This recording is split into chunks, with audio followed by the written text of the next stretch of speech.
శుభోదయం. ఆంజనేయం మహావీరం. ఈనాటి విశేషం హనుమదారాధన. బుద్ధిర్బలం యశోధైర్యం శ్రీరామదూత పవనతనుభవ. శ్రీయాంజనేయం ప్రసన్నాంజనేయం ప్రభాదివ్యకాజం ప్రకీర్తిప్రదాయం.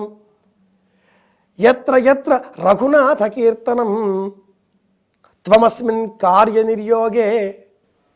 ఎలా ఏ స్తోత్రంతో ఆ స్వామిని ధ్యానం చేసినా కూడా కరుణించే దైవం ఆంజనేయుడు, హనుమంతుడు. బుద్ధిజీవి, మంత్రి, వాంగ్నైపుణ్యం కలవాడు, నిపుణుడు, ఇచ్ఛాక్రియా జ్ఞానశక్తులను నియంత్రణలో కలిగించినటువంటి వాడు. భవిష్యత్ కాలానికి కాబోయే బ్రహ్మ, నవబ్రహ్మ అని మనం చెప్పుకుంటాం. అటువంటి ఆంజనేయ స్వామి వారి ప్రీతికరంగా మంగళవారం నాడు స్తోత్రం చెయ్యాలి.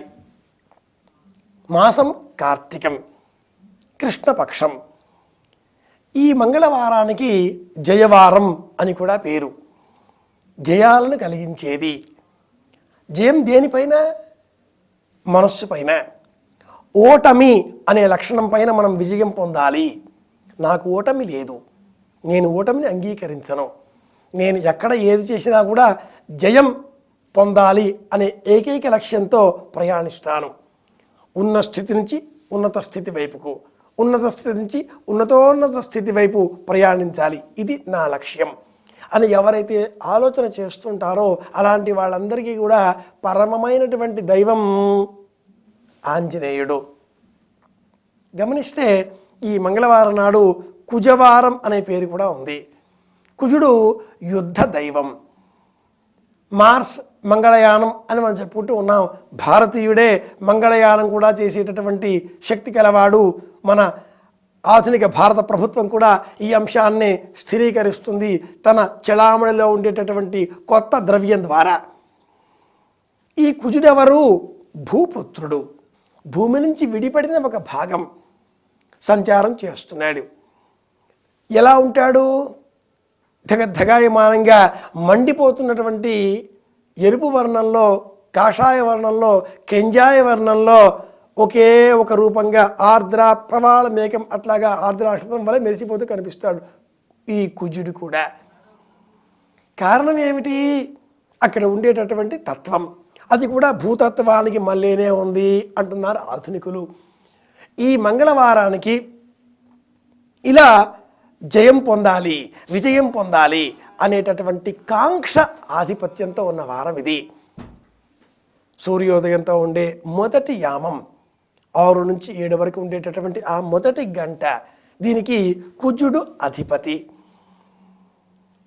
అర్క శుక్ర బుధశ్చంద్ర మంద జీవ ధరాసుత అనే ఒక సూత్రం ఉంది. ధరాసుతుడు అంటే కుజుడు.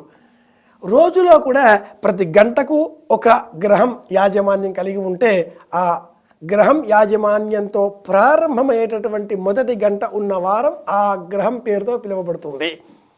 చంద్రుడు ఆధిపత్యం గల వారం సోమవారం, మొదటి గంట చంద్రహోర. కుజుడు ఆధిపత్యంతో ఉన్నటువంటి వారం మంగళవారం, కుజవారం, మొదటి గంట కుజహోర. బుధుడు ఆధిపత్యంగా ఉన్న వారం బుధవారం. అంటే ఈ రోజున ఉదయం బుధహోర ఉంటుంది అని మనం అనుకోవాలి. అలాగే గురువు, శుక్రుడు, శని, సూర్యుడు కూడా. ఈ మంగళవారం కుజవారం నాడు యుద్ధంలో విజయం. యుద్ధం దేనిపైన? మనలో ఉండేటటువంటి 6 గుణాలు: కామ, క్రోధ, లోభ, మోహ, మద, మాత్సర్యాలు. ఈ 6ంటికి కూడా ఒకటి ఇంకేదైనా ఉందా? 6 వేరువేరుగా కాకుండా ఒక్కటి అని ఏదైనా చెప్పగలమా? అది అహం.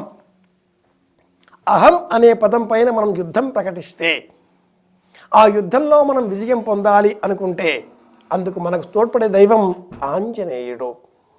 అపరిమితమైన శక్తి కలవాడు, ఊహపోహలు గలవాడు, సముద్రాన్ని అలా అవలీలగా లంఘించగలవాడు.